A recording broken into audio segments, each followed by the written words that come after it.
మీ పాదాలు కరిగిన స్తుతులు స్తోత్రాలు తండ్రి మహోన్నతుడా. గడిచిన నిన్నటి దినం నుంచి ఈ దినం వరకు మమ్మల్ని కాచి కాపాడి మీ రెక్కలలో భద్రపరిచినందుకు మీకే వేలాది స్తుతులు స్తోత్రాలు. ఈ 40 రోజుల శివస్తమ ధ్యానాలలో 31వ రోజులోకి నడిపిస్తున్నందుకు మీకే వేలాది స్తుతులు స్తోత్రాలు. ప్రతిరోజు మీ దివ్యమైన వాక్కుల చేత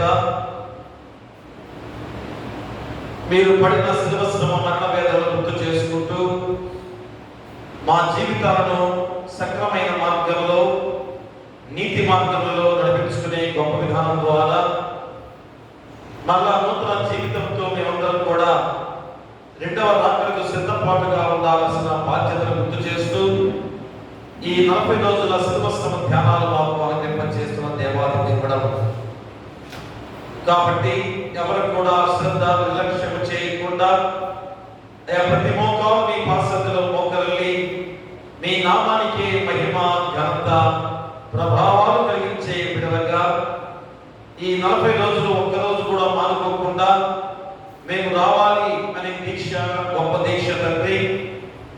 మరి ఎప్పుడైనా కానీ ఈ చివరి రోజులైనా కానీ ఒక్కరోజు కూడా మానుకోకుండా నేను దేవుని సన్నిధికి రావాలి, మాకు నా కష్టాలని కూడా తీసివేసే దేవుడిగా మా కొరకే శిల్వయాగంగా అర్పించుకొని రక్షించిన దేవుడిగా ఉన్నాను కనుక మేము ఈ కొద్ది రోజులైనా కానీ ప్రతిరోజు దేవుని సన్నిధికి రావాలనే దీక్షగా ముందుకు నడిపించే బాధ్యత బిడ్డకు దయచేయమని, ఈ ఆరాధనంతా కూడా మీరే దేవుడిగా నడిపించమని నీ కుమారుడు మా ప్రభువైన యేసుక్రీస్తు ద్వారా వేడుకొంచున్నాము తండ్రి. ఆమేన్. ఆమేన్. ఆంధ్ర క్రైస్తవ కీర్తన పుస్తకం నుంచి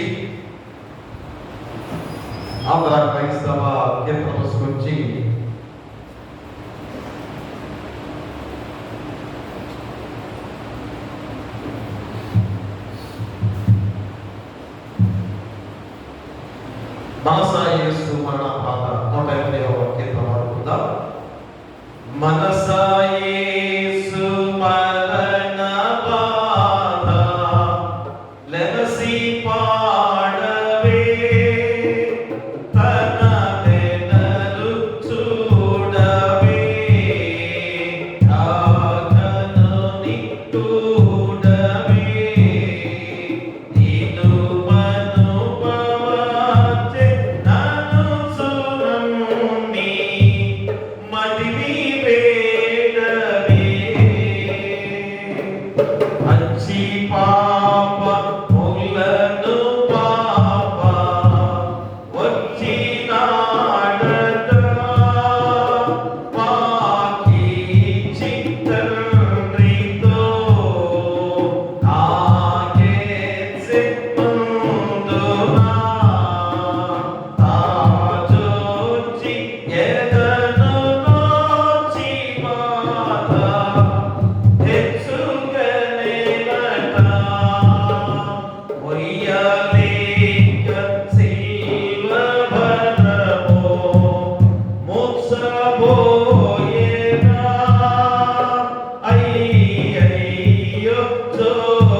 Ah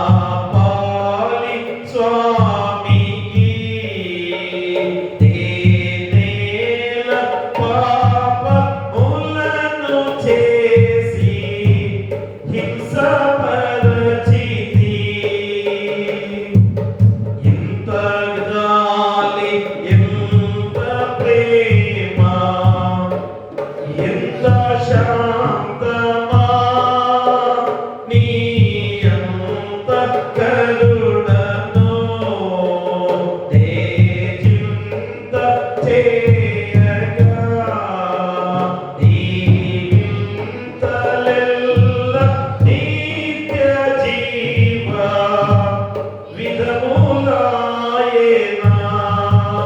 మనసా యేసు మరణ బాధ లెరసి పాడవే తన వెన్నలు చూడవే యాగనుని కూడవే నిన్ను మనుపకొచ్చే నన్ను చునమ్మి మదిని వేడవే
తండ్రి యొక్కయు కుమారుని యొక్కయు పరిశుద్ధాత్మ యొక్కయు నామమున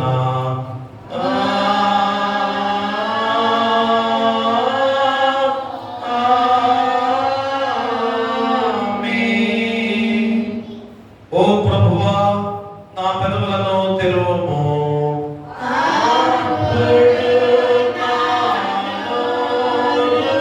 నీ స్తోత్రమును బయలుపరచును. ఓ దేవా నన్ను విడిపించుటకు త్వరగా రమ్ము. ఓ ప్రభువా, నా సహాయమునకు త్వరగా రమ్ము. తండ్రికిని కుమారునికిని పరిశుద్ధాత్మకును ఆదియందు ఇప్పుడెల్లప్పుడు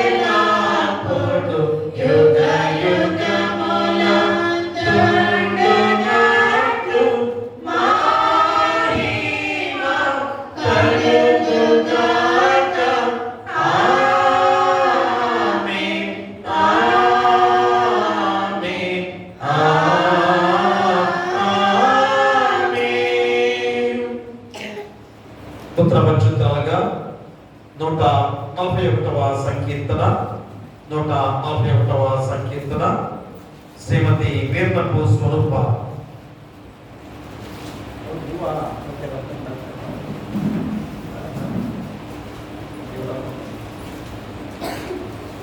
పుత్రవచ్చుతలుగా 141వ సంకీర్తన వీర్నపు స్వరూప. కీర్తనలు 141. యెహోవా, నేను నీకు మొరపెట్టుచున్నాను, నా యొద్దకు త్వరపడి రమ్ము. నేను మొరపెట్టగా నా మాటకు చెవియకు. నా ప్రార్థన ఉపవలను నేను చేతులెత్తుట సాయంకాల నైవేద్యములను నీ దృష్టికి అంగీకారములను గాక. యెహోవా, నా నోటికి కావలించుము, నా పెదవుల ద్వారమునకు కాపు పెట్టుము. పాపము చేయవారితో కూడా నేను దుర్నీతి కార్యములలో చొరబడకుండానట్లు నా మనస్సు దుష్కార్యములో తిరగనీయకుము. వారి రుచిగా పదార్థములు నేను తినక ఎందును కాక. నీతిమంతులు నన్ను కొట్టుట నాకు ఉపకారము, వారు నన్ను గద్దించడం నాకు తైలాభిషేకము. నేను వాటి అభిషేకమునకు త్రోసివేయకుండును గాక. వారి దుష్ట క్రియలను చూచి నేను తప్పక ప్రార్థన చేయుచున్నాను. వారి న్యాయాధిపతులు కొండపేట మీద నుండి పడద్రోయబడుదురు. కావున జనులు నా మాటలు మొదలైనవని వాటిని అంగీకరించుచున్నారు. ఒకడు భూమిని దున్నుచు దానిని పగులగొట్టునట్లు మా ఎముకలు పాతాళ ద్వారమున చెదరి ఉన్నవి.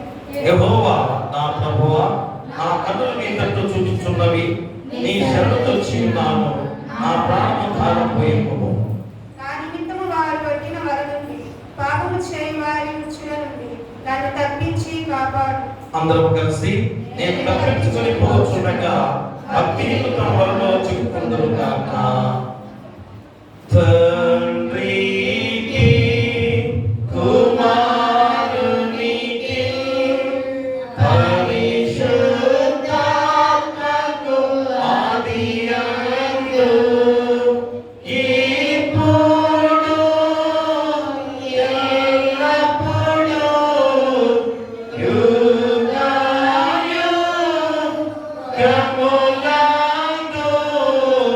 యుగయుగములందు ఉండునట్లు మహిమ కలుగును గాక.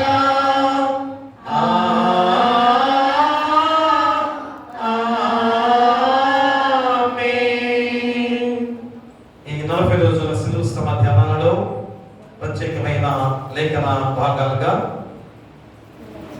పరిశుద్ధులైన మత్తయి రాసిన సువార్త 22వ అధ్యాయము 23 నుంచి 33 వచనాలు కుమారి పోపూరి దేవి ప్రియ వచ్చి చదవలసిందిగా కోరి ప్రార్థిస్తున్నా.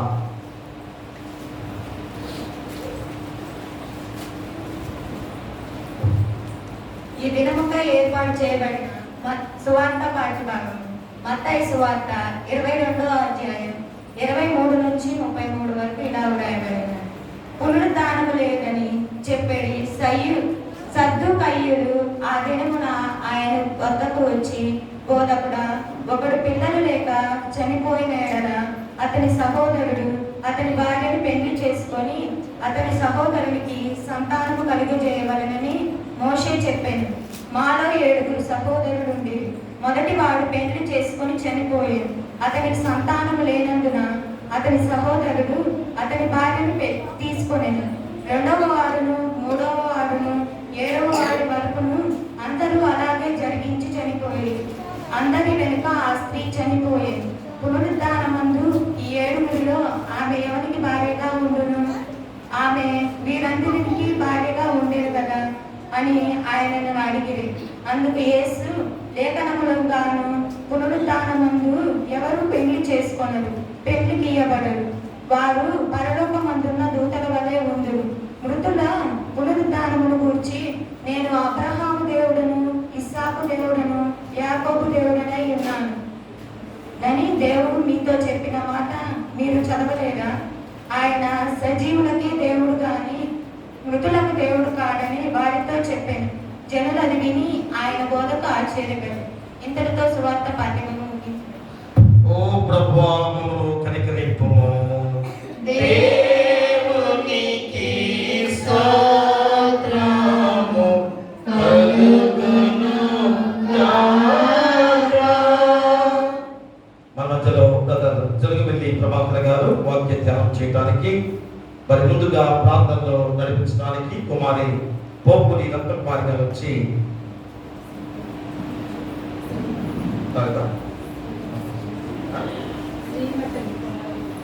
శ్రీమతి మా సారి వచ్చారా?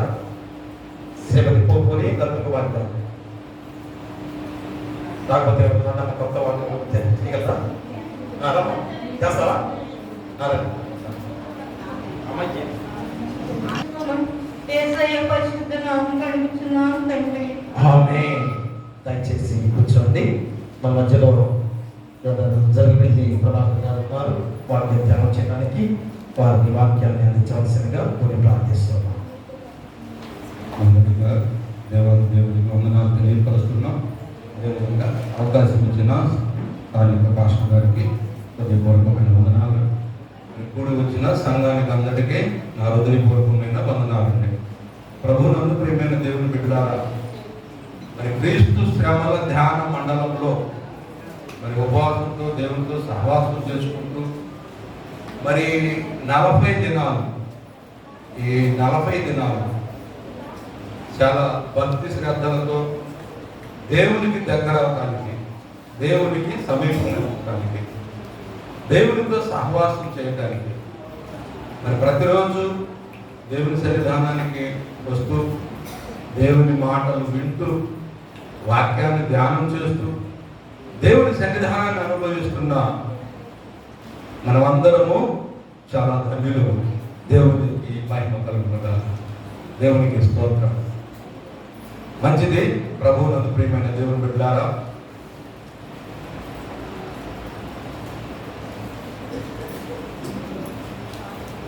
మేము చెప్పబోయేటువంటి అంశము, మనకి ఇవ్వబడినటువంటి అంశము ఏంటి? దేవుని శక్తిని తెలుసుకుంటాం. దేవుని శక్తిని తెలుసుకుంటాం. మత్తయి సువార్త 22వ అధ్యాయము 23వ వచనం నుండి రాయబడి ఉంది. అయితే దేవుని శక్తిని తెలుసుకోవడం అంటే ఇంట్రడక్షన్ 2 మాటలు చెప్తా, తర్వాత వాక్యంలోకి వెళ్దాం. దేవుని శక్తిని తెలుసుకోవడం అంటే ఈ సృష్టిలో దేవుడు ఏమై ఉన్నాడు, దేవుని ఉద్దేశం ఏమై ఉంది, దేవుని మాటల్లోని ఆంతర్యం ఏమిటి, దేవుడు అసలు ఏమై ఉన్నాడు అనేది చాలా జాగ్రత్తగా గ్రహించాలి. ఎందుకంటే చాలా మంది చదువుకున్న వాళ్ళు ఉన్నారు, చాలా మంది చదువు రాని వాళ్ళు ఉన్నారు. పాస్టర్ గారు లేదా పిల్లలు వాక్యం చదువుతుంటే ఇది గ్రహించే వాళ్ళు ఉంటారు. ఆ చదివినప్పుడు దేవుడు ఆకర్షించి తెలియపరిస్తే తప్ప మనుషుల జ్ఞానానికి అది అర్థం కాదు. మనిషి జ్ఞానానికి అది అర్థం కాదు. ప్రభువును ప్రియమైన దేవుడు బిడ్డలారా, కొద్ది నిమిషాలు దేవుడు ఇచ్చిన అవకాశాన్ని బట్టి, అంటే థియోలాజికల్ స్టడీ చేయడానికి దేవుడు ఇచ్చిన అవకాశాన్ని బట్టి ఈ సృష్టి ఏంటి, దేవుడు ఏంటి, ఆ దైవత్వం గురించి చెప్పుకునే అవకాశం కొద్ది నిమిషాలు వచ్చింది. తర్వాత వాక్యంలో చెప్తాను. అయితే దేవుడు అనేవాడు సృష్టి కలుగు చేసిన తర్వాత వచ్చాడా, సృష్టి కలగక ముందు ఉన్నాడా? సృష్టి కలగక ముందే ఉన్నాడు. మోషేతో అంటాడు కదా, నేను ఉన్నవాడు అనువాడను, నేను ఉన్నవాడు అనువాడను చెప్పానని చెప్పుకో పర్వతో అన్నాడలే. కాబట్టి దేవుడు ఉన్నాడు. దేవుడు తన నోటి మాట చేత సర్వ సృష్టిని కలుగు చేశాడు. సృష్టిని కలుగు చేశాడు 6 రోజులు. తర్వాత మానవుడిని తన పోలిక చొప్పున చేసుకున్నాడు. కాకపోతే తన లాంటి మానవుడు కాబట్టి తను ఎంతో ఇష్టంగా తన స్వహస్తాలతో, తన రూపురేఖలతో తను ఇష్టంగా చేసుకున్నాడు. మానవుడికి ఒక్కడికే దేవుని ఆలోచన, దేవుడి భక్తి, దేవుని ప్రేమ, దేవునికి కలిగి ఉన్న ఆ లక్షణాలను దేవుడు ఒక మానవునికే ఇచ్చాడండి ఈ సృష్టిలో. ఎందుకు? దేవుడు ఈ మానవుడితో అనుదినము సత్సంబంధం కలిగి ఉండాలి. మరి ఆజ్ఞాతిక్రమాలు తప్పిపోయిన మానవుడిని తిరిగి కాపాడుకోవడానికి నరుడు తప్పిపోయాడు కాబట్టి మళ్ళీ నరావతాడిగా యేసుక్రీస్తు ప్రభువుగా ఈ లోకానికి రావాలి. ఎంత విషయం మీకు తెలుసు. అయితే ఇది ఎందుకు చెప్తున్నానంటే, ముందు దేవుడు ఏమై ఉన్నాడో అది తెలిస్తే తప్ప మనకు అర్థం కాదు. నేను కూడా పాత నిబంధన మొదట చదివేటప్పుడు మరి ఇప్పుడు చదవబడినటువంటి లేఖన భాగం గురించి చాలా ఆలోచించేవాడు. ఇప్పుడు మీరు కూడా ఆలోచించాలి. మరి అది తప్ప? ఒకసారి చదువుతారా? 22వ అధ్యాయం 23వ వచనం నుండి. పునరుద్ధానం లేదని చెప్పాడు చదువు. ఆ దినమున ఆయన ఎద్దకు వచ్చి, చాలండి ఒక నిమిషం, బోధకుడా మరి మీరు పునరుద్ధానము లేదని ఎవరు చెప్తారంటే సద్దూకాయలు చెప్తున్నారు. యేసుక్రీస్తు ప్రభువు నేనే పునరుద్ధానము జీవమును అని చెప్పాడు.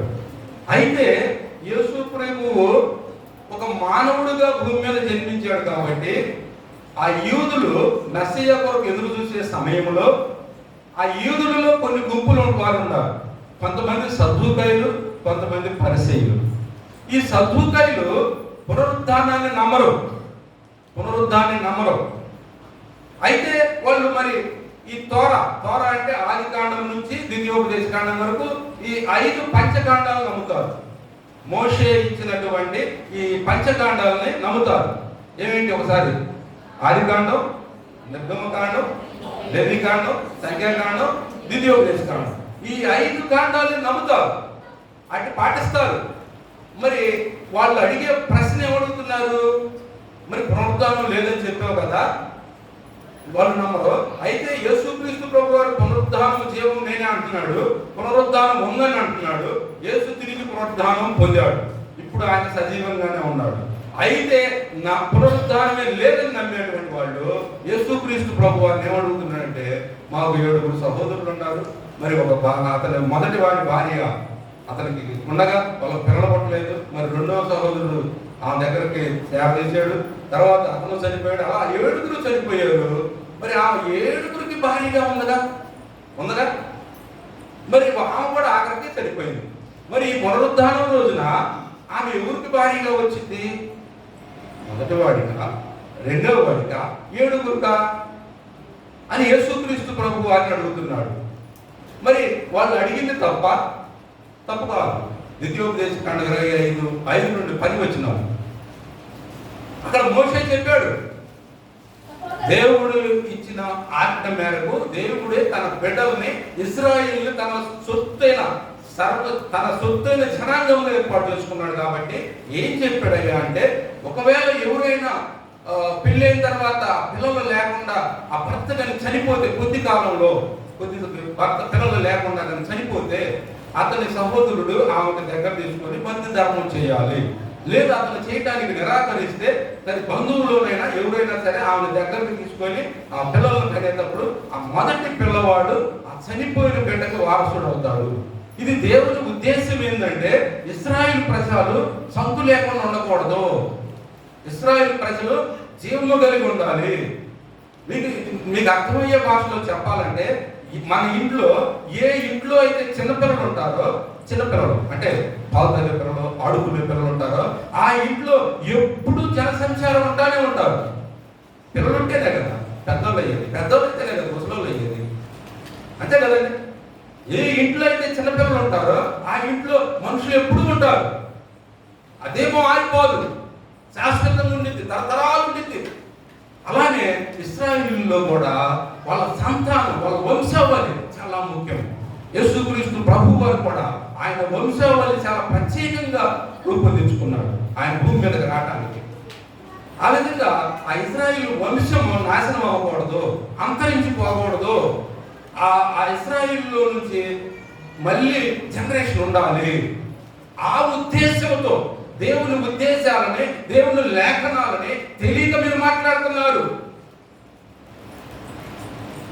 పునరుద్ధానం రోజున పెళ్లి చేసుకోవడం, పెళ్లి గీయటం ఉండదు. అందరూ దేవదూతల స్వరూపంతో ఉంటారు, వారు శాశ్వత కాలం ఉంటారు. పునరుద్ధానం రోజున ఈమెవరు భార్య ఏంటంటే అసలు నేను మోషే ద్వారా చెప్పిన ఉద్దేశం ఏంటి? మీరు నన్ను అడిగే ప్రశ్న ఏంటి? అసలు దానికి మీకు సంబంధమే లేదు.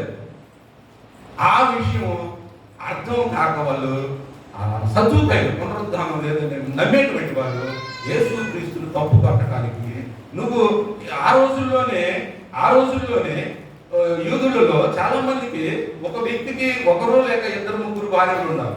అబ్రహాం జీవితాన్ని చూసినా కూడా అదే మనకు కనపడింది. అదే విధంగా మరి ఈరోజు ఒక స్త్రీకి 1 లేక 3, 4 భర్తలు ఉంటే తప్పింది, దీన్ని నువ్వు అంగీకరించు అని యేసును పట్టుబడుతున్నారు. ఈ విషయాన్నైనా నువ్వు అంగీకరించు, లేదా పునరుద్ధానం తప్పంచు అని ఆ సద్దూకైలు యేసుతో వాగ్వివాదానికి దిగారు. అప్పుడు వాళ్ళకి ఆయన మాట్లాడినటువంటి విధానం ఏంటంటే, మీరు దేవుని శక్తినైనను లేఖనములైనను ఎరుగక మాట్లాడుతున్నారు. లేఖనం అంటే ఏంటి? దేవుని నోటి మాటేనా కాదంటారా? దేవుడు మాట్లాడుతుంటే వాళ్ళు రాశారు, అంతేగా. దానియేలుతో దేవుడు మాట్లాడేది ఆయన రాశాడు, యోహోనుతో దేవుడు మాట్లాడేది ఆయన రాశాడు. రాయబడింది లేఖనం కాదంటారా? ఆ దేవుని నోటి మాటే కదా లేఖనం. మరి దేవుని మన అక్షరాన్ని నమ్ముతున్నాం కానీ దేవుని నోటి మాటను నమ్మలేకపోతున్నాం. అది గ్రహించండి అని అక్కడ సద్దుకైలతో యేసు ప్రభు వారు మాట్లాడుతున్నారు. అందుకనే ప్రభునందు ప్రియమైన దేవుని బిడ్డలారా, మనము దేవుడు ఏమై ఉన్నాడో ఆ విషయం అర్థమైతే తప్ప మనకి వాక్యం అర్థం కాదు. మరి దేవుడు యెహోవాగా ఉన్న దేవుడు మరి కుమారుడైన యేసుక్రీస్తు ప్రభు వారిగా శరీరధారుడుగా మరి కృపాసత్య సంపూర్ణుడుగా మన మధ్య నివాసం చేయడానికి మరి ఆయన ఎంతో ముద్దుగా చేసుకున్నటువంటి తన మానవుడు తన ప్రజలు ఆజ్ఞాతిక్రమం వల్ల పాడైపోతే, దేవునికి సన్నిధానం నుంచి దూరం అయిపోతే, దేవునికి దూరమై పాపంలో పడిపోయిన ఆ బిడ్డలని తిరిగి దేవునికి మళ్ళీ దగ్గరగా చేయడానికి ఎలా ఉంటే దేవునికి దగ్గర అవుతామో, మరి ఎలా నడుచుకుంటే దేవునికి దగ్గర అవుతామో, ఎలా ఉంటే దేవునికి ఇష్టడుగా ఉంటామో అనేటువంటి ఆ మాదిరిని కనపరచడానికి యేసుక్రీస్తు ప్రభు వారు శరీరధారులుగా వచ్చాడు. మన ఆజ్ఞాతికరం వచ్చినటువంటి ఆ పాపాన్ని ఆయన ఏ పాపము చేయకపోయినా సరే ఆ పాప భారాన్ని అంతా ఆయన భుజాల మీద వేసుకొని పాపానికి వెల చెల్లించాడు. చిలువు మ్రానుపై ఆయన ప్రాణాన్ని పెట్టి మన మీద ఆ పాపం లేకుండా చేశాడు. మనల్ని ఆయన రక్తంతో పవిత్రపరిచాడు, పరిశుద్ధపరిచాడు. అందుకని నేను పరిశుద్ధుడు కనుక మీరును పరిశుద్ధులు. ఆ పరిశుద్ధత కలిగి ఉంటేనే దేవుడు అనుగ్రహించిన ఆత్మ తిరిగి దేవుని దగ్గరికి వెళ్తుంది. అది ఆయన ఉద్దేశం. అందుకని శరీరధారుడుగా భూమి మీదకి వచ్చాడు.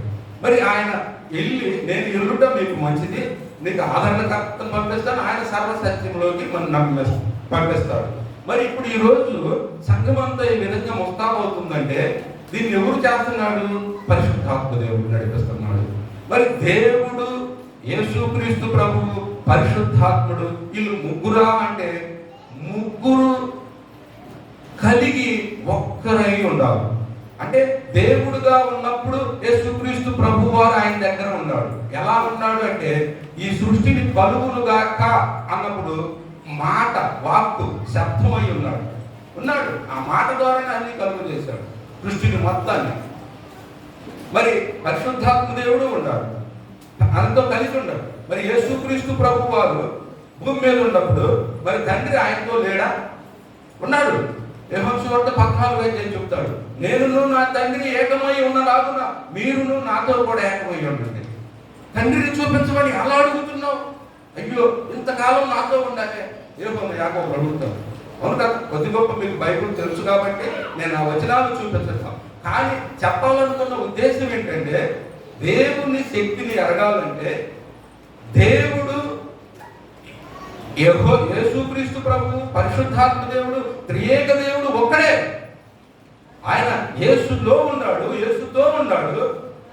ఈరోజు కూడా పరిశుద్ధాత్మ దేవుడు మన వెంట ఉన్నాడు, దేవుడు ఉన్నాడు, యేసు ఉన్నాడు, పరిశుద్ధాత్మ దేవుడు. ముగ్గురు కూడా త్రియేక దేవుడు ఒక్కడై ఉన్నాడు. ఒక్కడే ముగ్గురు అయినా ఒక్కడే ఉన్నాడు. అక్కడ ముగ్గురు వ్యక్తులు కాదు, ఒక్కడైనా త్రియేక దేవుడుగా ఉన్నాడు. తండ్రి, కుమార, పరిశుద్ధాత్ముడు. ఈరోజు సంఘాన్ని ముస్తాబు చేస్తున్నాడు. రేపు యేసయ్య రెండవ రాకడగా రాబోతున్నాడు. ఆ రాకడలో ఈ సంఘం ఎత్తపడాలి. ఈ సంఘాన్ని స్థాపించిన దేవుడు, ఈ ప్రభు ప్రేమ సామ్రాజ్యాన్ని స్థాపించిన దేవుడు యేసుక్రీస్తు ప్రభు. మానవుడుగా వచ్చి ఈ ప్రేమ సామ్రాజ్యాన్ని స్థాపించి దీన్ని విస్తరింపజేయడానికి, దీన్ని స్థిరపరచడానికి, దీన్ని బలపరచడానికి, మరి రెండవ రాకడ కొరకు సిద్ధపరచడానికి పరిశుద్ధాత్మ దేవుడు ఈరోజు ఎన్నో నన్ను బలపరిచి ఈ విధంగా దేవుని కృప పొందుకోవడానికి మనల్ని దేవుని సన్నిధానానికి నడిపించారు. ఇది కేవలం మన శక్తి చేతను, మన బలము చేతను కాదు, కేవలం ఆయన కృప చూపునే. ఇది మనమేదో సాధించుకున్నది కాదు, మనం దానికి అర్హులు కాదు. మానవుడు ఏ పాటి వాడు ప్రభువుని దేవుని పెట్టారు. ఈ విషయం మీకు అర్థం అవ్వాలి. అవును, ఆ రోజు కూడా అదే యేసుక్రీస్తు ప్రభువు వారు యూదులలో సద్దూకయ్యులు పునరుద్ధానం లేదని నమ్ముతారు. మరి పరిశీలేమో పునరుద్ధానం ఉందంటారు, కానీ వాళ్ళ ధర్మశాస్త్రంలో ఉన్న న్యాయపీఠాన్ని మాత్రమే నమ్ముతారు. అందుకని ఈ 23వ అధ్యాయం అయిపోయిన తర్వాత 24లో కానీ గమనిస్తే మత్తయి సువార్తలో, అయ్యో వేషధారులైన పరిశీలారా, శాస్త్రులారా, ఎందుకు ఈ ప్రజల్ని ఇంతగా మీరు మోయలేని భారాన్ని మోపుతారు? మీరైతే కనీసం కొద్ది కూడా చేయరు. వీళ్ళు చెప్పడానికి చెప్తారే కానీ ఒకటి కూడా చేయరు. సున్నం కొట్టిన సమాధుల్లా అంటాడు ప్రభువు ప్రేమైన దేవుడు పెట్టిలా. మరి మనం ఎలా ఉన్నాం? ఇదంతా కూడా ఒక హిస్టరీ, అంటే గతంలో జరిగింది. అది మనం ఈరోజు తెలుసుకుంటున్నాం.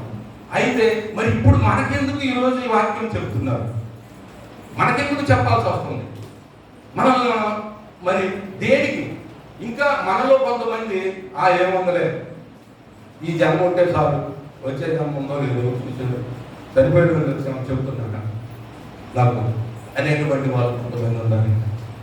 ఒకవేళ ఆ దేవుడిని అజాగ్రత్త పరిచే వాళ్ళు ఎవరన్నా ఉండాలేమో, సత్తుకాయలు లాంటి మనస్తత్వం కలిగిన బిడ్డలు మన మంచికై ఎవరన్నా ఉండాలేమో, వాళ్ళని దేవుని వైపు తిట్టడానికి ఈరోజు దేవుని వైపు నీతో నాతో మాట్లాడుతున్నాను. ప్రభుత్వం దేవుని బిడ్డలారా, దేవుడిని అనుకోండి. ఈరోజు 40 రోజులే కాదు, అంటే ఇది ఒక 40 రోజులు అనేది ఒక చిగుర్చు కాలం. అంటే చెట్లు మీరు గమనించినట్లయితే చాలా యాప్ చెట్లని మన ప్రకృతిలో గమనించినట్లయితే చూస్తూ ఉంటాం. ఆకులన్నీ రాలిపోయి లేత చిగురు ఆకులు చిగురిస్తూ ఉంటాయి ప్రతి చెట్టు కూడా.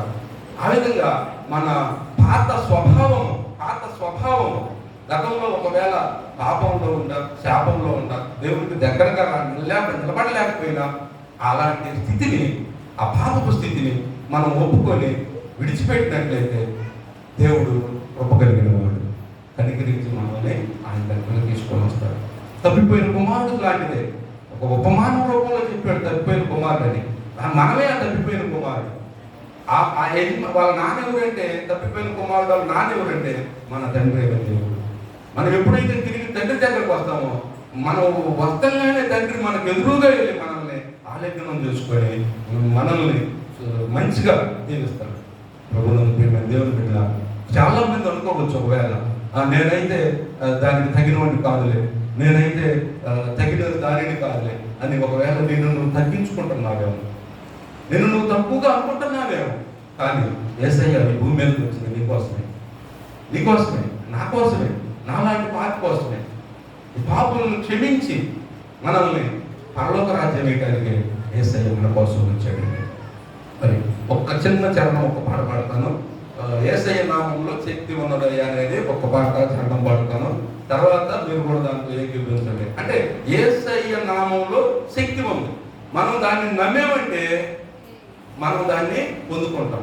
ప్రతి ఒక్కరు కూడా నమ్మాలి. నమ్ముట మీ వలన అయితే నమ్మవానికి సమస్తము సాధ్యమే. ఒకసారి పడదాం. యేసయ్య నామములో శక్తి ఉన్నదయ్యా, శ్రీ యేసయ్య నామములో శక్తి ఉన్నదయ్యా. నమ్మితే చాలు నీవు పొందుకుంటావు శక్తిని, నమ్మితే చాలు నీవు పొందుకుంటావు శక్తిని. యేసయ్య నామములో శక్తి ఉన్నదయ్యా, శ్రీ యేసయ్య నామములో శక్తి ఉన్నదయ్యా. దురాత్మలు పారదోలే శక్తి కలిగినది యేసయ్య నామం, దురాత్మలు పారదోలే శక్తి కలిగినది యేసయ్య నామం. పాపిని పవిత్ర పరిచే శక్తి కలిగినది యేసయ్య నామం. పాపిని పవిత్రపరిచి ఈ దురాత్మలను పారదోలి ఆ శక్తి కలిగిన నామంలో మనము పవిత్రపరచబడాలి. ఎందుకంటే ఆయన సాతాన్ని జయించాడు, జయశీలుడయ్యాడు. ఆయన నీలాగా నాలాగా ఈ భూమి మీద ఒక మానవుడుగా జీవించాడు. ఆయన దేవుడై ఉండి కూడా, పరిపూర్ణ దేవుడై ఉండి కూడా, పరిపూర్ణ మానవుడుగా నువ్వెలా అయితే ఈ శ్రమలు అనుభవిస్తున్నావో, ఈ శారీరక శ్రమలు, ముళ్ళు గుచ్చుకుంటే ఆయన రక్తం రాలేదా? వచ్చిందా రాలేదా? అంటే మీరు దృశ్యముగా ఒక సినిమాలోనో ఎక్కడో చూసుంటారు.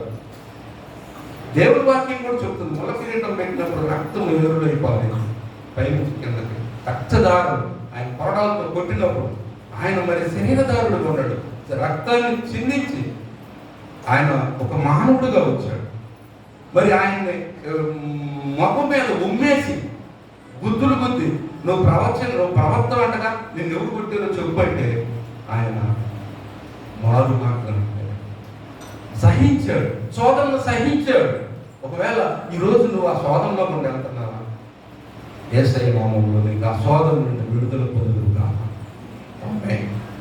ఒకవేళ నువ్వేమన్నా ఒకవేళ శారీరక రుగ్మతల నుంచి వెళ్తున్నావా, శారీరక సమస్యలు, ఒకవేళ ఆరోగ్యం బాగోలేదా, అది ఏదైనా సరే, మానసిక రోగమైనా శారీరక రోగమైనా, యేసయ్య కంటే నీకేమన్నా పెద్దగా వచ్చిందా? రాలేదుగా.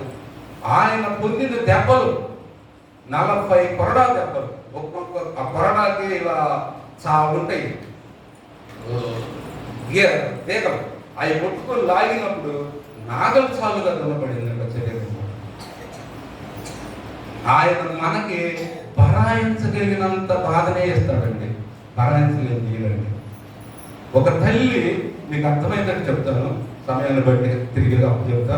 ఒక తల్లిదండ్రులు తన పిల్లలకు పని అప్పు చెబుతారు, కొంచెం కష్టమైన పైన తేలిక పైన అప్పు చెబుతారు.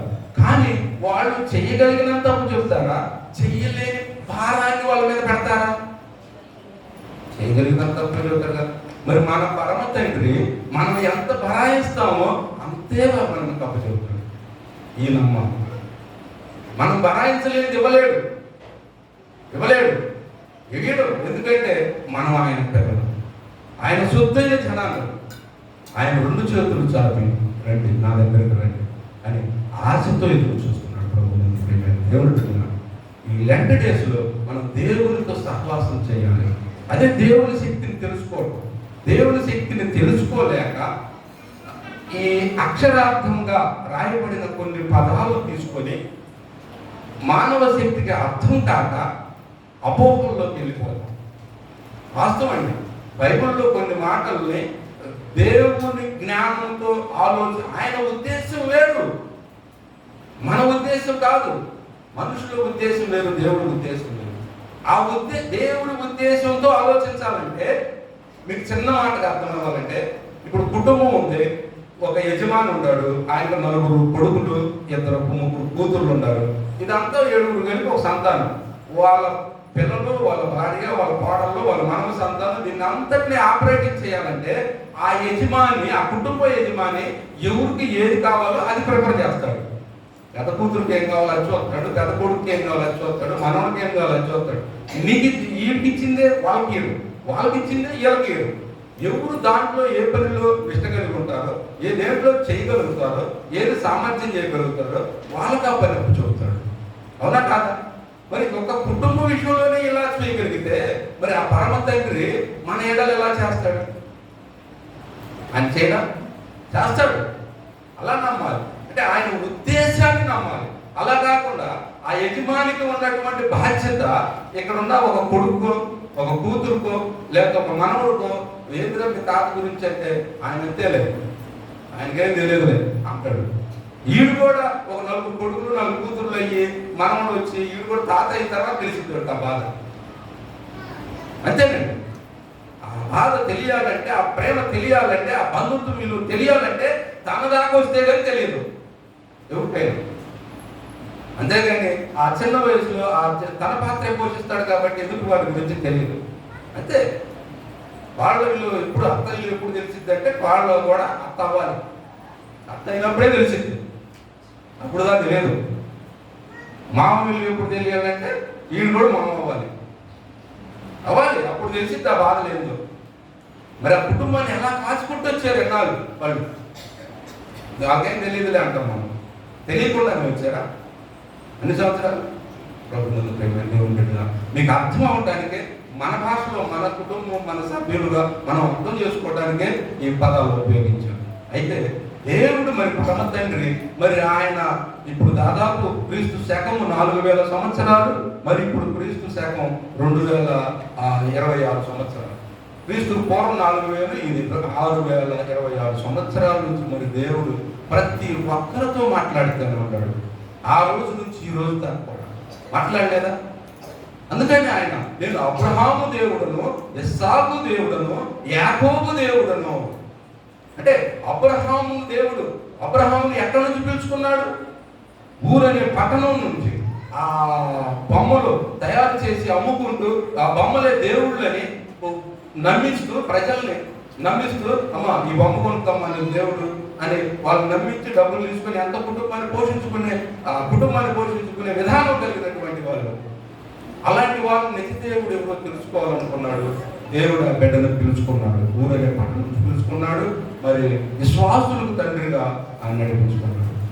దేవుడిని ఆయన నమ్మాడు కాబట్టి, ఆయన నమ్మిన విధానాన్ని బట్టి విశ్వాసులకు తండ్రిగా అబ్రహాము పిలుచుకున్నాడు. అదేవిధంగా మరి ఇస్సాకులు మౌర్య పర్వతం మీద బలీమన్నప్పుడు అబ్రహామా ఇంకొకగానో ఉన్న ఇస్సాకుని ఏం చేయొద్దు, ఈ కార్యం ద్వారా నువ్వు నాకు విధేయుడమైంది నేను తెలుసుకున్నాను అన్నాడు ఇస్సాకు. అదేవిధంగా యాకోబు అంటే మోసగాడు. మరి యాకోబు ఒక రాత్రి ఒక నరుడితో పోరాడాడని రాయబడింది. మరి దేవునితో మనుషులతోనూ పోరాడి గెలిచిన వాడు కనుక నీ పేరిట యాకోబు అనబడదు, ఇశ్రాయేలుగానే నువ్వు పిలువబడతావు అనేటువంటి నామకరణం దేవుడు చేశాడు. మనం కూడా యాకోబు లాంటి స్వభావం కలిగి ఉన్నామే ఒకవేళ ఉన్నాము ఒకప్పుడు. కానీ ఈ లెంట్ డేస్లో క్రీస్తుతో సహవాసం చేసేటప్పుడు, మరి దేవుడితో సన్నిధిలోకి వచ్చి దేవుడితో నమ్మకంగా ఉన్నప్పుడు, మరి మనం ఇశ్రాయేలుగా దేవుని సొత్తైన జనాంగంగా ముద్ర పొందుకుంటున్నాం. కాబట్టి ఇక మీదట ఈ గతంలో ఉన్నటువంటివి మనలో ఉండటానికి వీలు లేవు. అది ఏమైనా సరే దేవునికి ఇష్టం లేదు. మనం వాటిని తీసేసుకుంటూ మన ఆత్మీయ జీవితాన్ని పెంపొందించుకుంటూ దేవునికి ఇష్టమైన బిడ్డలుగా జీవించుకోవాలన్నదే ఈ లెంట్ యొక్క ముఖ్య ఉద్దేశము. అంతే. ఇది ఒక ఆచారంగా ఏదో 40 రోజులు, సంవత్సరానికి ఒక 40 రోజులు ఉంటాము, తర్వాత మళ్ళీ మామూలుగా ఉంటాము కాదు. దాని అర్థం అది కాదు. ఆచారంగా అయితే అవసరం లేదు. కాకపోతే ఇక మరి అవసరం లేదని అంతే పాఠమేనా? పోయిన కుమారుడికి రావాలని పాఠమేనా? తప్పిపోయిన కుమారుడు పందులు మేపే పొట్టు తింటూ ఇక ఆ విధంగా తప్పిపోవటమేనా? ఏదో ఒక రోజు మనసు అతన్ని ప్రశ్నించింది కదా, అరే ఒక రోజు నీ తండ్రి కాడ సర్వ సంపదలు ఉన్నాయి కదా, రాజకుమారుడుగా ఉంటావు కదా, ఎంతో ఇలువుగా ఉంటావు కదా, ఈ రోజు నీ గతి ఏంటి, ఈ పరిస్థితి ఏంటి అని ఆత్మ పరిశీలన చేసుకున్నప్పుడు, ఇగో నేను అంత తప్పు చేశాను, నాకు ఇది వద్దు అని తిరిగి తండ్రి దగ్గరికి రాబడ్డాడు.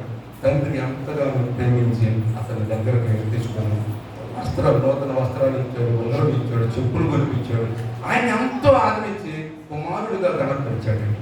మన యేసయ్య కూడా మన తండ్రి కూడా అదే, పరమ తండ్రి కూడా. ఒకవేళ మనం తప్పిపోయాము, అందుకోసమే ఈ లెండటేస్, ఈ చిగుర్చుట, ఈ దేవునితో ఈ ఈ క్రమం అనేది ఒకవేళ మనుషులు తప్పిపోతాం. ఆ తప్పిన దాన్ని వెతికి రక్షించడానికి యేసుక్రీస్తు ప్రభువుగా కనిపించాడు. ఈ సత్యాన్ని నమ్మను, అప్పుడే మనం లేఖన ఉద్దేశాలను దేవుని శక్తిని తెలుసుకోవాలి. ప్రభువుని ప్రేమ దేవుని బిడ్డలారా, మరి మనందరం కూడా దేవుని శక్తితో తెలుసుకొని ఆ శక్తిని మనం విశ్వసించి ఆ విశ్వాసాన్ని పునరుద్ధానము ఉంది అనేటువంటి ఒక నిరీక్షణ కలిగి మనం ఉండాలి. అదే అపోస్తలుడు పౌలు గారు అంటారు, నిరీక్షణ లేని ఇతరులు లేక. మనకు ఒక నిరీక్షణ ఉంది. ఈ క్రైస్తవ్యం అంటేనే ఒక నిరీక్షణ. యేసుక్రీస్తు యొక్క జనన మరణ పునరుద్ధానాన్ని నమ్మడమే ఈ క్రైస్తవ్యం. అది నమ్మకపోతే క్రైస్తవ్యం లేదు. క్రైస్తవుణ్ణి అని చెప్పుకుంటున్నామంటే నువ్వు దాన్ని నమ్మినట్టే. నమ్మాలి. నాకంటూ నేను ఈ శరీరాన్ని వదిలిపెట్టినా కానీ ఒకరోజు పునరుద్ధానం ఉంది, ఆ పునరుద్ధానం రోజున లేపబడతాను, లేపిన తర్వాత నేను ఈ శరీరధారంగా ఉన్న రోజుల్లో మంచి చేస్తేనేమో మేలు వైపు, చెడు చేస్తేనేమో కీడు వైపు. అవును కదా? ఎవడైతే క్రీస్తు నందు ఉంటాడో వాడు మరణము నుండి జీవములోకి దాటి ఉన్నాడని అపోస్తలుడైన పౌలు గారు తెలియపరుస్తాడు పత్రికలో. అంటే ఎప్పుడు క్రీస్తు నందు ఉంటేనే చనిపోయే ముందు సిలువలో మరి ఆ ఇద్దరు దొంగల్లో ఒక దొంగ, ప్రభువా నన్ను నీ రాజ్యంలోకి వచ్చేటప్పుడు నన్ను జ్ఞాపకం చేసుకయ్యా అన్నాడు. ఆ ఒక్క మాట ఆయనకు ఒక రాజ్యం ఉంది, ఆ రాజ్యంతో ఆయన తిరిగి రాబోతున్నాడు అని నమ్మాడు. కాబట్టే నేడు నీవు నాతో కూడా బాప్తిస్మం వాగ్దానం పొందుకున్నాడు. అలాంటి వాగ్దానం మనం పొందుకోవాలి, నమ్మాలి. ఆ పునరుద్ధానాన్ని నమ్మితేనే తిరిగి లేపబడతాము. లేచిన తర్వాత మేలు చేసిన వాళ్ళ జీవ పునరుద్ధానానికి, వీడు చేసిన వాళ్ళ మరణానికి అప్పచెప్పగలం.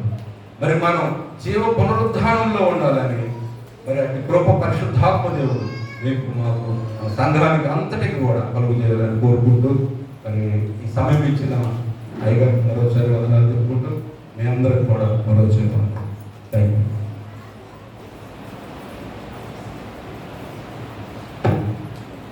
ప్రియ దేవుని సంగమాంతర పిల్లల చక్కటి వాక్యం ద్వారా దేవుని శక్తిని తెలుపుట అనే అంశంతో తెలుగు ప్రభాకర్ గారు దాంతో చక్కటి వాక్యాన్ని అందించి శక్తి ఎలాంటిదో, ఆయన కృప ఎంత గొప్పదో ఈరోజు మనందరం కూడా వాక్యం ద్వారా గ్రహించాం. యేసుక్రీస్తు వారిని శోధించడానికి వారు ఎంతగా ప్రయత్నం చేసి మరి పునరుద్ధానం లేదు అని నమ్మే సద్దుకయ్యలకి మరి ఇలాంటి గుణపాఠముగా యేసుక్రీస్తు వారు చెప్పి ఆయన శక్తి ఎంత గొప్పదో నిరూపించిన దేవాది దేవుడు. ఎందుకంటే పునరుద్ధానం ముందు మనం ఎవరు కూడా మరి ఈ బంధుత్వాలు, ఈ బంధాలు అనేవి లేవు అని గుర్తు చేస్తూ, అక్కడ దేవదూతల వలె శక్తివంతులుగా మనందరం కూడా ఎంతో శక్తివంతమైన జీవితాలతో ఉండే గొప్ప స్థితిని మనకు గుర్తు చేసిన వాక్యం. కాబట్టి మరి దేవుని శక్తి ఎలాంటిది అనగా అసాధ్యాలను సుసాధ్యం చేసే శక్తి అనేది మనకు గుర్తు చేసిన సందర్భం.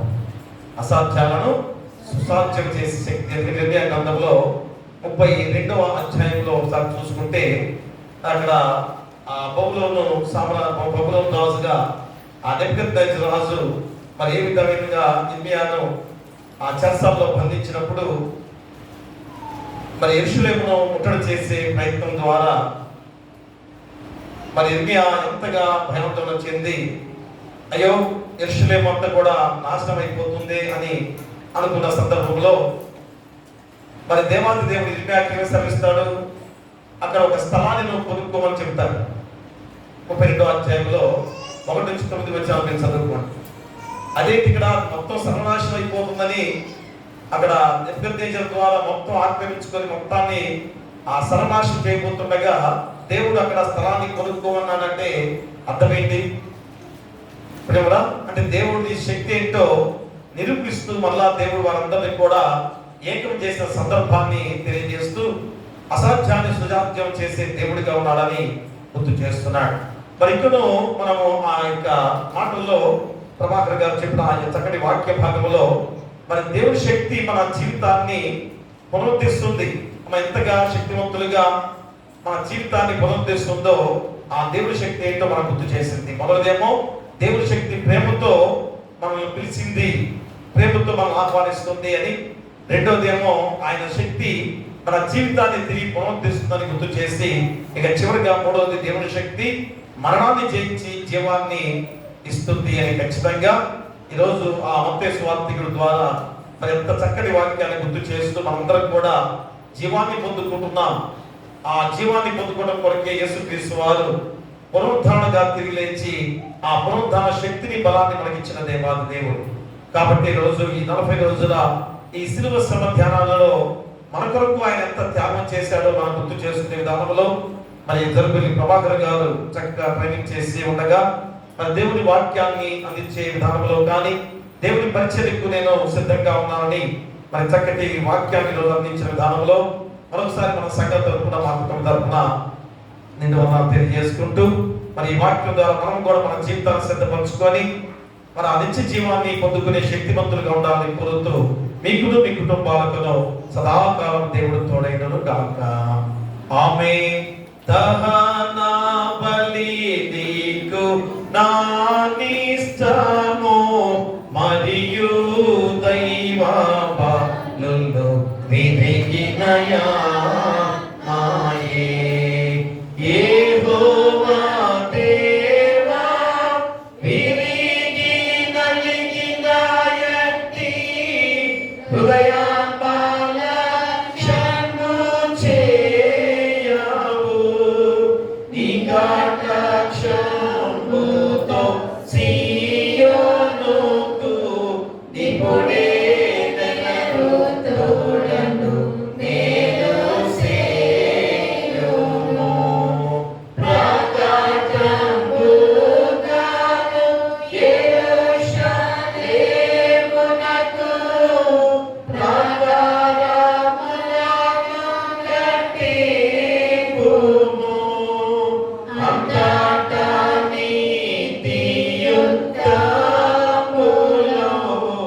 గమనించండి. మన ఆదివారం రోజు బాప్తిస్మాలు నిర్ధారణలో ఇవ్వబోతున్నాం. దయచేసి ఎవరైనా తీసుకునేవారంటే పేర్లు ముందుగానే ఇవ్వాల్సిందిగా కూడి ప్రార్థిస్తున్నాం. ఎందుకంటే ఎంతమంది ఉన్నారో తెలుసుకోవాల్సిన బాధ్యత ఉంది కనుక దయచేసి కొంతమంది వచ్చారు, 3 దాకా బాప్తిస్మాలు తీసుకోవడానికి వచ్చినారు కనుక ఇంకెవరైనా బాప్తిస్మాలు కానీ నిర్ధారణ కానీ తీసుకున్నారంటే మరి పేర్లు ఇవ్వాల్సిందిగా కూడి ప్రార్థిస్తున్నాం. ప్రార్థన చేసుకుందాం. మహాగరుడా, మహాపరిశుద్ధుడా, మా మిక్కిలి ప్రియ పరలోకపు తండ్రి, పరమండలమందు ఆశీనుడిగా ఉన్న గొప్ప దేవ, మీకే వేలాది స్తుతులు స్తోత్రాలు. మనకు గొప్ప సమయముగా ఈ 40 రోజుల శిలువ శ్రమ ధ్యానాలలో 31 రోజులోకి నడిపించినందుకు కూడా మీకే వేలాది స్తుతులు స్తోత్రాలు. మరి గొప్ప కాబట్టి దేవుని శక్తి ఎంత గొప్పదో ఈరోజు నిరూపిస్తూ 3 అంశాల ద్వారా ఈరోజు మా గుర్తు చేశారు. ఒకటి, ఆయన దేవుని శక్తి ప్రేమతో మనల్ని పిలుస్తుంది అని ఆయన గుర్తు చేస్తున్నారు. మన ప్రేమ ఈరోజు మమ్మల్ని ఎంత గొప్ప స్థితికి నడిపించింది, ఏ మాత్రం కూడా తీసివేయబడని మళ్ళా గుర్తు చేస్తూ దేవుని శక్తి ఏంటో నిరూపించిన గొప్ప విధానం. కాబట్టి నాయన ఎక్కడెక్కడ ఉన్న వారందరూ కూడా మళ్ళా నేను తిరిగి రప్పిస్తాను అని 36వ వచనం నుంచి 41వ వచనం వరకు కూడా ఇర్మియా గ్రంథంలో మీరు గుర్తు చేస్తున్నారు. దేవుని మాటలు ఎంత శక్తివంతమైన విధానంలో ఈరోజు మాకు నిరూపించిన సందర్భమే. కాబట్టి తండ్రి, మరి దేవుని ప్రేమ అందరినీ కూడా పిలుస్తుంది, ఆహ్వానిస్తుంది, చేయించి జీవాన్ని ఇస్తుందని తెలుసుకునే గొప్ప వాక్యము తండ్రి. సద్దుకయ్యలు పునరుద్ధానం లేదని ఆయన నమ్మే విధానంలో వారు జీవిస్తున్నారు. యేసుక్రీస్తు వారిని చిక్కు ప్రశ్నలతో ఏ విధంగా శోధించడానికి ప్రయత్నం చేస్తున్నారు. కాబట్టి వారికి ఎలాగ గద్దించి మీరు వాక్యాన్ని శ్రవించారు, మరి ఏ రీతిగా వారిని గద్దించి ఉండబోతున్నారన్న సత్యాన్ని మీరు గుర్తు చేస్తున్నారు. ఎందుకంటే ఆయన మీరు ధర్మశాస్త్రకారముగా ఆనాడు తండ్రి మీరు శ్రమించిన విధానంలో భార్య మరణిస్తే, భర్త మరణిస్తే ఆ భార్య ఆ 7 అన్నదమ్ములకు కూడా మరి భార్యగా ఉంటుంది కదా. మరి చివరికి ఆ 7 సాయం వారికి కూడా సంతానం లేకపోతే మరి ఆ భార్య పరిస్థితి ఏంటి? ఆ భార్య కూడా మరణించిన తర్వాత ఆ 7లో ఎవరి భార్య అగునో అని ఆయన వారు ప్రశ్నిస్తున్న సందర్భం. మరి దేవుని శక్తిని మీరు ఎరుగరా అని వారిని ఎలాగ గద్దించినట్టు రోజు వాక్యం ఎంతో శక్తివంతమైన వాక్యాన్ని గుర్తు చేసిన సందర్భం. అయినా మరి ఉన్న వాక్యాన్ని ఫలింపు చేసే గొప్ప విధానంలో 5 రోజులైనా బ్రదర్ జల్లిపల్లి ప్రభాకర్ గారు చక్కటి ట్రైనింగ్ ద్వారా SBCలో ఎంతో చక్కటి తర్ఫీదుతో ఆయన దేవుని వాక్యాన్ని బోధించిన విధానం బట్టి మీకే వేలాది స్తుతులు స్తోత్రాలు. కాబట్టి ప్రత్యేకంగా మీరు వాడుకునే గొప్ప బిడ్డగా 5 ముందు నడిపిస్తున్నందుకు కూడా మీకే వేలాది స్తుతులు స్తోత్రాలు. దీవించండి, బలపరచండి, వారి కుటుంబాన్ని, వారు చేసే ప్రతి పనిలో మీరు తోడుగా ఉండండి, చేసే వ్యాపారంలో కూడా మీరు తోడుగా నడిపించమని మేము ప్రార్థన చేస్తున్నాం. చదువుల్లో ఎదుగుదలలో కూడా మీరు తోడుగా నడిపించమని మేము ప్రార్థన చేస్తున్నాం. మరి తల్లి సమయంలో ఉత్తర పక్షుత్రాలు బిడ్డల్ని, వాక్యాలు చదివిన బిడ్డల్ని, అలాగే ప్రార్థన చేసిన బిడ్డలు బట్టి కూడా మేము ప్రార్థన చేస్తున్నాం. ఎంత దీవెనకరము ఈ గొప్ప సమయంలో వారికి ఇచ్చిన బాధ్యతను ఎంత చక్కగా నిర్వర్తించుకొని దేవుని ఘనమైన నామాన్ని గర్వపరుచుకునే విధానంలో నడిపించిన విధానం బట్టి కూడా మీకే వేలాది స్తుతులు స్తోత్రాలు. ఎందుకంటే ఇంత గొప్ప అవకాశము మరలా వస్తుందా? మరి వచ్చిన అవకాశాన్ని సద్వినియోగం చేసుకునే బిడ్డలుగా వచ్చినందుకు కూడా మీకే వేలాది స్తుతులు స్తోత్రాలు. మరి గొప్ప సమయంలో వచ్చిన వారిని బట్టి, రాని వారిని బట్టి, వృద్ధాప్యం ఉన్నవారు, నడివేసి ఉన్నవారు, ఎవరో ప్రదేశం ఉన్నవారు, చిన్న బిడ్డలు, కుష్ఠరోగులు, అనాథలు, అభాగ్యులు, గర్భిణీలు సుఖస్వం దయచేయండి. బాలింతలు తల్లి బిడ్డలు క్షేమంగా ఉంచండి. పిల్లలు లేని వారి బిడ్డలు దయచేయండి. వివాహాలు కాని వారికి వివాహం చేయండి. గృహాలు లేని వారికి గృహాలు ఇవ్వండి. ఉద్యోగాలు లేని వారికి ఉద్యోగాలు దయచేయండి. ఆర్థికంగా ఇబ్బంది పడుతున్న వారికి ఆర్థికంగా సహాయం చేయండి. అలాగే విధవాంధ్ర పక్కన వ్యాఖ్యం చేస్తూ వారికి మీరే మీ కృపాశస్సుల చేత ఆర్థికంగా సహాయం చేసి వారి కుటుంబాన్ని ఆదుకునే దేవుడిగా ముందుకు నడిపించమని మేము ప్రార్థన చేస్తున్నాం. అలాగే అనారోగ్యంతో బాధపడుతూ సంఘంలో కానీ, గ్రామంలో కానీ, హాస్పిటల్లో కానీ ఎవరైతే ఉన్నారో మా సంఘంలో గుండె ఆపరేషన్ జరిగిన వారు, తల ఆపరేషన్ జరిగిన వారు, ఇంకా వేరే ఆపరేషన్ జరిగిన బిడ్డలు కానీ, థైరాయిడ్ సమస్యతో బాధపడుతున్న వారు కానీ, ఐక్యమైన పక్షవాయుతో బాధపడుతున్న వారు, చర్మ వ్యాధితో బాధపడుతున్న వారు, బీపీలు షుగర్తో బాధపడుతున్న వారు, కాలు గాయాలు, చేతి గాయాలు, నొప్పి గాయాలైన వారు, ముఖ్యంగా తండ్రి సమయంలో మేము ప్రార్థిస్తున్నాం. షుగర్ వ్యాధితో కాలు గాయమైన బిడ్డల విషయంలో ప్రార్థిస్తున్నాం. అలాగే తండ్రి మరి ఇక్కడ ఈ సమయంలో కడుపులో గడ్డల ఆపరేషన్ జరిగిన బిడ్డల విషయంలో కూడా మేము ప్రార్థన చేస్తున్నాం. అయ్యా యేసు నామములో గద్దించి మీ హస్తాలతో తాకి అయ్యా ముట్టి స్వస్థపరిచి అయ్యా మంచి ధైర్యంగా ముందుకు సాగే విధానంలో అయ్యా మంచి ఆరోగ్యకరంగా పరిపూర్ణ ఆరోగ్యంతో నడిపించే విధానంలో మీ పరిశుద్ధాత్మ శక్తిని వారిపై కొమ్మరించమని వేడుకను ప్రార్థన చేస్తున్నాం. అలాగే కష్టమైన పనులు చేసుకునేవారు కష్టాన్ని తగ్గ ప్రజలతో నడిపించమని వేడుకను ప్రార్థన చేస్తున్నాం. అయ్యా ఉద్యోగస్తులుగా అయ్యా రాకపోకలు మీరు తోడుగా ఉండండి, ప్రమోషన్లతో నడిపించండి. ఇతర దేశాల్లో ఇతర రాష్ట్రాల్లో ఉద్యోగాలు చేస్తూ చదువుకునే బిడ్డలుగా ఉండగా అయ్యా మీ కృప ద్వారా చేసే ఉద్యోగాల్లో గాని చదివే చదువుల్లో మీరు తోడుగా ఉండి ఇంకా గొప్ప స్థితిలో వారి గృహ చుట్టూ వారి ఆశ్రమ చుట్టూ కూడా మీ దేవతలతో కంచెగా ఉంచమని వేడుకను ప్రార్థన చేస్తున్నాం. అలాగే తండ్రి నాయన వాహనం వెళ్ళే ప్రతి వారిని కూడా క్షేమకరంగా గృహం నడిపించండి. అయ్యా పాడి పశువుల పక్షాదులను దీవించి పశువుల కాపర్లు గొర్రెల కాపర్లకు కూడా అయ్యా దీవించి బలపరచమని వేడుకను ప్రార్థన చేస్తున్నాం. అయ్యా ఇంకా తండ్రి నాయన మరి చదువుకునే బిడ్డల విషయంలో ప్రార్థిస్తున్నాం. మరి బిడ్డలు తండ్రి ఇంటర్మీడియట్ ఎగ్జామ్స్ రాసుకొని పూర్తి చేసుకొని అయ్యా మంచి మార్కులతో విజయం సాధించే బాధ్యత దయచేయండి. 10th క్లాస్ ఎగ్జామ్స్ రాస్తున్నారు. అయ్యా మీరు తోడుగా ఉండి ఎన్నదెబ్బకుండా అయ్యా చక్కగా ప్రతి ప్రశ్నకు జవాబు రాసుకొని క్షేమకరంగా గృహాలు నడిపించమని వేడుకను ప్రార్థన చేస్తున్నాం. అలాగే మిగతా ఎగ్జామ్స్ కూడా చిన్న బిడ్డలు కానీ అయ్యా పెద్దవారందరూ కూడా ఎగ్జామ్స్ రాబోతున్నాయి. మీరు తోడుగా ఉండి విజయంతో అయ్యా మంచి విజయంతో ముందుకు సాగి మంచి ఉద్యోగాల్లో స్థిరపరిచే బాధ్యత బిడ్డలు దయచేయండి. అయ్యా ట్రైనింగ్ తీసుకుంటున్న వారు కోచింగ్ తీసుకుంటున్న బిడ్డలు కూడా దీవించి అయ్యా మంచి ఉద్యోగాలు స్థిరపడే బాధ్యత వారికి దయచేయండి. అలాగే నాయన మరి ఈ సమయంలో వ్యవసాయదారులను వ్యాపారస్తులను దీవించండి. లాభదాయకంగా నడిపించమని మేము ప్రార్థన చేస్తున్నాం. ఇంకా నాయన ప్రపంచ నాయకులు, దేశ నాయకులు, రాష్ట్ర నాయకులు, జిల్లా నాయకులు, గ్రామ నాయకులు శాంతి సమాధానంతో నడిచే బాధ్యతగా మీ పరిశుద్ధాత్మ శక్తి ద్వారా వారిని ముందు నడిపించే బాధ్యత దయచేయండి. ప్రపంచ దేశముగా నాయన భయంకరమైన యుద్ధముతో ఈ రోజు అన్ని దేశాలు కూడా ఎంత ఇబ్బంది పడుతున్నాయో ఈ రోజు అందరం కూడా చూస్తున్నాం. మా దేశంలో కూడా లాక్డౌన్ చేయాలని ఆలోచనతో కూడా వస్తున్నప్పుడు మీరే విజ్ఞప్తి ద్వారా ఆ యుద్ధాన్ని ఆపు చేయమని వేడుకను ప్రార్థన చేస్తున్నాం. శాంతి సమాధానంతో వారు చక్కగా మాట్లాడుకొని మేమందరం కూడా సహోదరులని మానవ జాతి అంతా కూడా ఒకే కుటుంబముగా ఉన్నదని తీర్మానం చేసుకునే బాధ్యత వారికి దయచేయండి. కక్షలు కార్మాణ్యాలతో మరి ఇలాగా రగిలిపోతున్నాయినా మన ప్రపంచంలో మానవ జాతి ఏ విధంగా నష్టపోయే విధంగా మనకు మనమేం చేసుకుంటున్నామో ఆలోచన చేసుకొని వారి యొక్క యుద్ధాన్ని ఆఫ్ చేసుకునే విధంగా మీ కృప దయచేయమని ప్రార్థన చేస్తున్నాం. మరి గొప్ప సమయంలో తండ్రి మా యొక్క నూతన దేవాలయ నిర్మాణ విషయంలో ప్రార్థిస్తున్నాం. ఖచ్చితంగా అది జరుగుతుంది, జరగాలి. ఎందుకంటే అంత గొప్ప కార్యాన్ని మేము తలబెట్టుకొని దేవుని కార్యాన్ని తలబెట్టుకొని ఎంత బలహీనమైన విధానంలో ముందుకు సాగాం తండ్రి. కాబట్టి ఎప్పుడైనా ఆలోచన చేసుకొని మేము ఎంత బలహీనంలో అయిపోయాం, సాతాను మమ్మల్ని ఎలాగా నడిపించిందో ఆలోచన చేసుకోవాల్సిన బాధ్యత ప్రతి ఒక్క బిడ్డపై ఉంది. అందరూ కూడా ఏకం కావాలి, ఐక్యత కావాలి ఖచ్చితంగా. ఎందుకంటే ఆ ఐక్యత లోపించి సాతాను ఎంతగా వారిని ఐక్యత చెడగొట్టి దేవాలయాన్ని ఆపు చేసిందంటే ఎంత సాతాను శోధిస్తుందో తండ్రి నాయన. కాబట్టి బిడ్డలు ఆలోచన చేసుకోవాలి. మా కుటుంబాలు మా బిడ్డలు దీవించబడాలి కదా. మరి తర్వాత కూడా చక్కటి దేవాలయ నిర్మాణంతో ముందుకు సాగాలి కదా. ఎప్పుడో కట్టించిన ఈ దేవాలయము ఆ దేవాలయంతో మేము ఉంటున్నాం. ఈ దేవాలయంలో కొద్దిపాటి గోడలు నిర్మించి ఉన్నాయి కదా. మరి కాబట్టి మేము ఇంత గొప్ప స్థితిలో ఆశ్రయించబడ్డ వారంగా ఉండి కూడా మరి దేవాలయాన్ని నిర్మించుకోలేకపోతున్నామా అన్న ఆలోచన ఆయన ప్రతి బిడ్డ కూడా చేయాలి తండ్రి.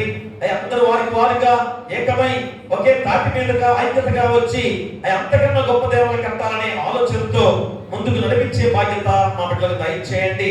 ఎందుకంటే అందరూ కూడా ప్రేమ కలిగిన వారే, ప్రార్థన జీవితం కలిగిన వారే సంఘమంతా కూడా ప్రార్థనలో ఉన్నారు అనుకుంటున్నారు. కానీ అపవాది ఎంత శోధించిందో, ఆ బలహీనత ఎంత ఉందో ఒకసారి ఆలోచన చేసుకునే విధానం తండ్రి అందరి విషయాల్లో బయటపడ్డ విధానం. కాబట్టి తెలుసుకొని మా ప్రార్థన ఎందుకని ఇలాగా అయింది, మేమందరం ప్రార్థనకు వెళ్తున్నాం అనుకుంటున్నాము కానీ ఎందుకెంత బలహీనపడ్డాం అనేది ఆలోచన చేసుకొని తిరిగి ఆయన మళ్ళా ఏకతాటిగా వచ్చి గొప్ప దేవాలయ నిర్మాణాన్ని కొనసాగించే విధంగా ఈ పరిశుద్ధాత్మ శక్తిని మాపై కొమ్మరించమని వేడుకలు ప్రార్థన చేస్తున్నాం. ఆయన సమయంలో ప్రార్థన చేస్తున్నాం. వారి కుటుంబాన్ని ప్రార్థన చేస్తున్నాం. పాస్టర్ గారిని దీవించండి, బిడ్డలు దీవించండి. చక్కటి సేవా పరిచయలో ఎంతో చక్కగా పూర్తి చేసుకొని రిటైర్ అయినా కానీ చక్కటి ఆరోగ్యకరంగా నడిపిస్తున్న దేవాది దేవుడిగా ఇంకా మీ పరిపూర్ణ శక్తిని వారికి దయచేయమని ప్రార్థన చేస్తున్నాం. అలాగే తండ్రి వారి బిడ్డలు కూడా దీవించి బలపరచమని వేడుకలు ప్రార్థన చేస్తూ ఈ సమయంలో మరొకసారి మేము ప్రార్థన చేస్తున్నాం. మా సంఘాన్ని ఐక్యతగా నడిపించే విధానంలో ముఖ్యంగా డెలివరీ గారిని, సంఘ పెద్దలను, కుల పెద్దలను, డిసిసి వారిని సర్వాధిగా ఏర్పాటు చేసుకునే విధానంలో ఖచ్చితంగా సంఘాన్ని ఐక్యమత్యంతో అభివృద్ధిగా నడిపించే విధానంలో మీ పరిశుద్ధాత్మ శక్తిని వారిపై కుమ్మరించమని వేడుకలు ప్రార్థన చేస్తూ మరి సమయంలో అయినా బిడ్డల వల్ల తిరిగి వెళుతుండగా క్షేమకరంగా గృహాలు నిర్మించే బాధ్యతగా మీ పరిశుద్ధాత్మ శక్తిని వారిపై కుమ్మరించమని ఈ సమయంలో దీక్ష తీసుకున్న బిడ్డల విషయంలో ప్రార్థన చేస్తున్నాం. 45 రోజులే కాదు, ఇక అయిపోయిన దగ్గరకు వచ్చింది కనుక మళ్ళా మేము పూర్వస్థితిలో ఉండబోతున్నామని ఆలోచన ఎవరైనా చేస్తున్నారేమో తండ్రి, ఇప్పుడే ఆలోచనలు తీసివేయమని వేడుకలు ప్రార్థన చేస్తున్నాం. యేసు నామములో గద్దించి తండ్రి అది పూర్వ వైభవం అనేది, పూర్వ రోజులు అనేది, పాత రోజులు అనేది, పాత రోత అనేది ఒక్కసారి గ్రహించుకోవాలి. ఆ స్థితిలో మేము ఎంత దిగజారిపోయాం, ఆ స్థితిలో మేము ఎంతగా మా కుటుంబాన్ని పాడు చేసుకున్నాం, మా జీవితాన్ని ఎంత పాడు చేసుకున్నాం అనే ఆలోచన ఇప్పుడు వారికి రేకెత్తించిన తర్వాత ఎన్ని రోజులు కూడా ఆ పరిశుద్ధతను, పవిత్రతను కాపాడుకుంటూ నడవాల్సిన బాధ్యత దీక్ష ఎవరైతే తీసుకున్నా వీళ్ళందరూ కూడా ఖచ్చితంగా దానికి కట్టుబాటు కలిగి ఉండాలి. ఇది ఎంత ప్రమాదమో బిడ్డలు గ్రహించాలి. ఒకప్పుడు నిర్ణయం చేసుకొని పరిశుద్ధంగా మారాలని ఈ 40 రోజుల ద్వారా వారు నిర్ణయం చేసుకున్నారు. ఆ నిర్ణయాన్ని వెలికి తీసుకుంటే ఎంత ప్రమాదమో తండ్రి బిడ్డలు గ్రహించుకొని మిగతా జీవితం అంతా కూడా పరిశుద్ధమైన స్థితిలో ముందుకు కొనసాగడానికి మీ పరిశుద్ధాత్మ శక్తిని వారిపై కుమ్మరించమని వేడుకలు ప్రార్థన చేస్తున్నాం. ఇదిగో నాయన వచ్చే ఆదివారం మంటలాదివారముగా బిడ్డలందరం కూడా, పెద్దవాళ్ళందరం కూడా ఇదిగో మంటలు చేత పట్టుకొని రెండవ రాకడగా మేము ఆహ్వానించుకోబోతున్నాం. మేము సిద్ధపాటుగా ఉన్నామని తెలుసుకోబోతున్నాం తండ్రి. అందరూ కూడా సిద్ధపరిచి నడిపించే బాధ్యత దయచేయమని ప్రార్థన చేస్తున్నాం. అలాగే గుడ్ ఫ్రైడే, అలాగే ఈస్టర్ పండుగ కూడా మేము సిద్ధపడుతూ నడుస్తుండగా మీ పరిశుద్ధాత్మ శక్తిని దయచేయండి. పరిశుద్ధ వారంలోకి ప్రవేశిస్తుండగా మీరు తోడుగా నడిపించమని మేము ప్రార్థన చేస్తూ మా సంఘం చుట్టూ, గ్రామం చుట్టూ కూడా మీ దేవదూత కంచెగా ఉంచమని నీ కుమారుడు మా ప్రభువైన యేసుక్రీస్తు ద్వారా వేడుకొంచున్నాము తండ్రి. ఆమేన్. పరలోకమందున మా తండ్రి, నీ నామం పరిశుద్ధపరచబడును గాక, నీ రాజ్యం వచ్చును గాక, నీ చిత్తం పరలోకమందు నెరవేర్చును భూమి యందు నెరవేరును గాక. మా దినాహారం నేడు మాకు దయచేయము. మా ఇలా అపరాధము చేసిన వారిని మేము క్షమించిన ప్రకారం మా అపరాధములను క్షమించుము. శోధనను దుష్టులను తప్పించుము. రాజ్యమును, శక్తియు, మహిమయు నిరంతరము నీవై ఉన్నవి. ఆమేన్. మన ప్రభువైన యేసుక్రీస్తు ప్రేమ, మన తండ్రి అయిన దేవుని కృప, పరిశుద్ధాత్మ అన్యోన్య సహవాసము ఈ 40 రోజుల శిలువ శ్రమ ధ్యానాలలో 31వ రోజు దేవుని శక్తిని ఎరగాలి. ఎందుకంటే ఆ ప్రశ్నార్థకమైన అంశం ఇదే కనుక ఇక దేవుని శక్తిని ఎరగని వారిగా జీవిస్తూ అపవాది వారసులుగా ఉన్నామేమో. ఇప్పుడైనా దేవుని శక్తి ఎరిగి మేమందరం కూడా పరిశుద్ధమైన జీవితంతో ఆ పునరుద్ధాన బలాన్ని, శక్తిని పొందుకొని మీ నిత్యరాజ్య వారసులుగా ఉండాలని చక్కటి వాక్యం ద్వారా గ్రహించి వెళుతున్న బిడ్డలకును, రాని వారికి, సంఘానికి, గ్రామానికి, రాష్ట్రానికి, దేశానికి, ప్రపంచంలో ప్రతి బిడ్డలకును సదాకాలము తోడైనను గాక. ఆమేన్.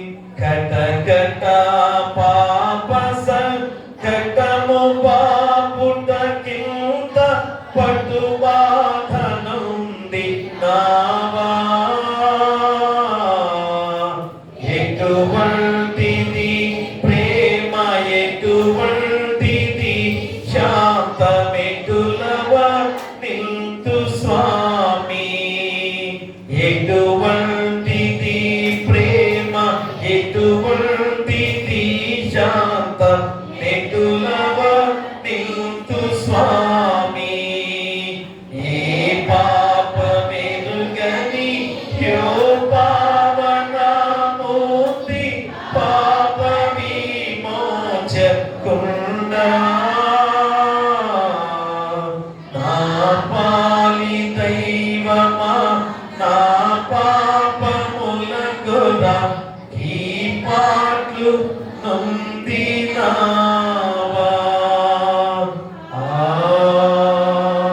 ఆమేన్. ఏమన్నానండి? మన మందరం. God bless you. Thank you. దయచేసి ఒకసారి గమనించండి. మన గుడ్ ఫ్రైడే రోజు ఆర్కెస్ట్రా ఎవరన్నా కాలేజ్ ఇచ్చేవారంటే సిద్ధపడండి. ఎందుకంటే ఆ రోజు కూడా ఆర్కెస్ట్రా మంచిదే. 3 గంటల వరకు కూడా ఉంటాం కనుక ఎవరైనా వచ్చినారంటే వడ్డీ ఎందుకంటే వచ్చే శుక్రవారం ఇచ్చేసారు కనుక మరి గుడ్ ఫ్రైడే కూడా ఎవరైనా ఇచ్చే వారితే సిద్ధంగా ఉండవలసిందిగా కూడి ప్రార్థిస్తున్నాం.